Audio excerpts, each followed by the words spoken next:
O'zbekiston xalq hofizi marhum bastakor Jo'raxon Sultonovning mahoratli oshpaz bo'lganini bilarmidingiz?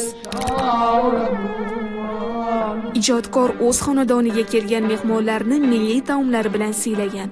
Xo'sh, uning bo'sh vaqtlarida sira qo'lidan qo'ymagan sevimli kapkiri hozir qayerda saqlanyapti?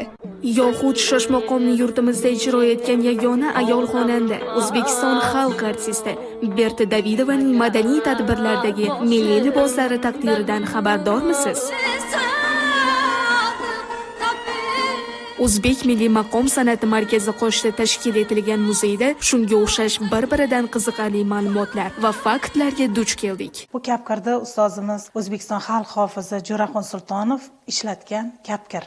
Har bir kelgan mehmonlarini osh damlamay chiqarib yubormasganlar. Ustozimiz mana shu kapkirdan foydalanganlar, doim kelgan mehmon osh yeb chiqib ketgan. Buni ham o'zini tarixi bor. Bu kapkirdan tayyorlangan oshni yemagan hofizlar bo'lmasa kerak. Berta opamni mana bugungi kunda muzeyda o'g'illari tomonidan hamma noyob buyumlari sovg'a qilindi va biz bu targ'ibot ishlarini keng olib boramiz. Bu yerda kiygan sahna liboslarini e'tibor bersangiz, bu kiyimni ko'rmagan insonni o'zi bo'lmasa kerak, ya'ni munojat kuyini ijro etganlarida ushbu libosda chiqqanlar. Bosh kiyimlaridan tortib oyoqlaridagi qovushlarigacha bizani muzeydan joy egallagan. Bugungi kunda ushbu muzeyda mingdan ortiq noyob eksponatlar bor. Maqom san'atiga umrini bag'ishlagan ijodkorlar, foydalangan milliy musiqa cholg'u asboblari, kitoblar hamda noyob plastinkalar e'tiboringizni tortishi tabiiy. Ahamiyatlisi, ularning har biri bizga maqomning bor tarovati, bebaho qadriyatlari va jonli tarixidan hikoya qiladi. Bu yerga e'tibor bersangiz, milliy cholg'ularimizni eng noyob, ya'ni ustozlarimiz o'zlari chalgan. Faxriddin Sodiqov, Ortiqxo'ja Imomxo'jayev, O'lmas Rasulov, Dadaxo'ja Sottiqxo'jayev, Tavakkal Qodirov, xullas hamma ustozlarimiz, Komuna Ismoilova, Jo'raxon Sultonov hammalarining eksponatlari bor.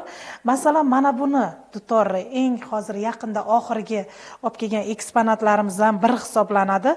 Bu dutor cholg'uni Faxriddin Sodiqov o'zlari chalganlar. Buni oila a'zolari, kelinlari tomonidan sovg'a qilindi. Bu yerga e'tibor bersangiz, usta Usmon tomonidan 1963-yilda Faxriddin Sodiqovga yasab berilgan va shunda ustozimiz foydalanib kelganlar. Bu juda ham tarixiy eksponatlarimizdan biri hisoblanadi.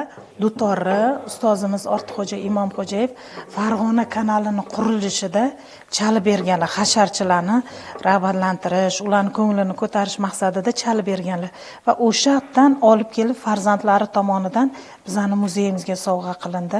Ancha urinib qolgani bilan buni juda ham boy tarixi bor. O'lmas Rasulovni o'zlari chalgan manzur cholg'u asboblari. Bu yagona cholg'u asbob, ya'ni ko'zi ojizlarga mo'ljallangan bu ustozimizning cholg'u asboblari mana bugungi kunda bizning muzeyimizda eksponatlardan joy olib kelmoqda. Bizning maqsadimiz kelajakda mana shu ustozlarimizdan qolgan bu nodir durdonalarni, bu noyob xazinalarni yoshlarimizga yetkazish, targ'ibot ishlarini kengroq olib borish. Shu bilan birgalikda chet ellarga olib chiqib, mana shunday bizning O'zbekistonda shunaqangi yetishib chiqqan ustozlarimizni hamma butun dunyoga targ'ibot ishlarini olib borishni biz oldimizga maqsad qilib qo'yganmiz. Madaniyat noma Sug'diyona Razzoqova, Jasurbek Abdujalilov, Madaniyat vazirligi matbuot xizmati.